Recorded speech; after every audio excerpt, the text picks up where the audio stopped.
নামাজ না পড়ায় সবচেয়ে বেশি জাহান্নামে নেয় না, রোজা না রাখায় সবচেয়ে বেশি জাহান্নামে নেয় না, ওয়াজ মাহফিলে না আসায় সবচেয়ে বেশি জাহান্নামে নেয় না, দান সাদেকা না করায় সবচেয়ে বেশি জাহান্নামে নেয় না, কোরআন তেলাওয়াত না করায় সবচেয়ে বেশি জাহান্নামে নেয় না।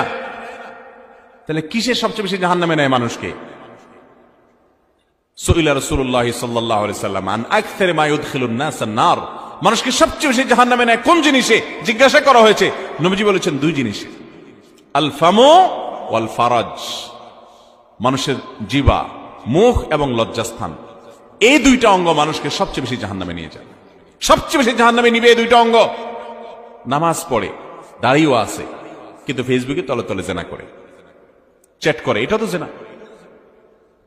মানে সে কারোর প্রতি আসক্ত, হারাম রিলেশন হয়ে গেছে, এটা মহামারীর আকার ধারণ করে। সবচেয়ে বেশি মানুষ জাহান্নামে যাবে এই পাপের কারণে, অপরাধের কারণে। নামাজ না পড়ায় সবচেয়ে বেশি জাহান্নামে নেয় না, রোজা না রাখায় সবচেয়ে বেশি জাহান্নামে নেয় না, ওয়াজ মাহফিলে না আসায় সবচেয়ে বেশি জাহান্নামে নেয় না, দান সাদেকা না করায় সবচেয়ে বেশি জাহান্নামে নেয় না, কোরআন তেলাওয়াত না করায় সবচেয়ে বেশি জাহান্নামে নেয় না।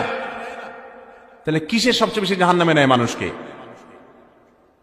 সুইলা রাসূলুল্লাহ সাল্লাল্লাহু আলাইহি সাল্লাম আন আকসারি মা ইউদখিলুন নাস আন-নার, মানুষকে সবচেয়ে বেশি জাহান্নামে নেয় কোন জিনিসে জিজ্ঞাসা করা হয়েছে। নবীজি বলেছেন দুই জিনিসে, আল ফামু ওয়াল ফারাজ, মানুষের জিহ্বা, মুখ এবং লজ্জাস্থান, এই দুইটা অঙ্গ মানুষকে সবচেয়ে বেশি জাহান্নামে নিয়ে যায়। সবচেয়ে বেশি জাহান্নামে নিবে এই দুইটা অঙ্গ। নামাজ পড়ে, দাঁড়িয়েও আছে, কিন্তু ফেসবুকে তলে তলে জেনা করে, চ্যাট করে, এটা তো জেনা। মানে সে কারোর প্রতি আসক্ত, হারাম রিলেশন হয়ে গেছে, এটা মহামারীর আকার ধারণ করে। সবচেয়ে বেশি মানুষ জাহান্নামে যাবে এই পাপের কারণে, অপরাধের কারণে। নামাজ না পড়ায় সবচেয়ে বেশি জাহান্নামে নেয় না, রোজা না রাখায় সবচেয়ে বেশি জাহান্নামে নেয় না, ওয়াজ মাহফিলে না আসায় সবচেয়ে বেশি জাহান্নামে নেয় না, দান সাদেকা না করায় সবচেয়ে বেশি জাহান্নামে নেয় না, কোরআন তেলাওয়াত না করায় সবচেয়ে বেশি জাহান্নামে নেয় না। তাহলে কিসের সবচেয়ে বেশি জাহান্নামে নেয় মানুষকে?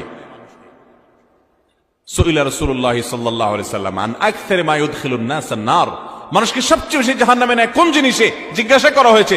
নবীজি বলেছেন দুই জিনিসে, আল ফামু ওয়াল ফারাজ, মানুষের জিহ্বা, মুখ এবং লজ্জাস্থান, এই দুইটা অঙ্গ মানুষকে সবচেয়ে বেশি জাহান্নামে নিয়ে যায়।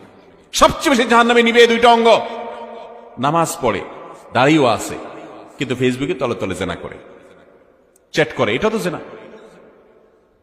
মানে সে কারোর প্রতি আসক্ত,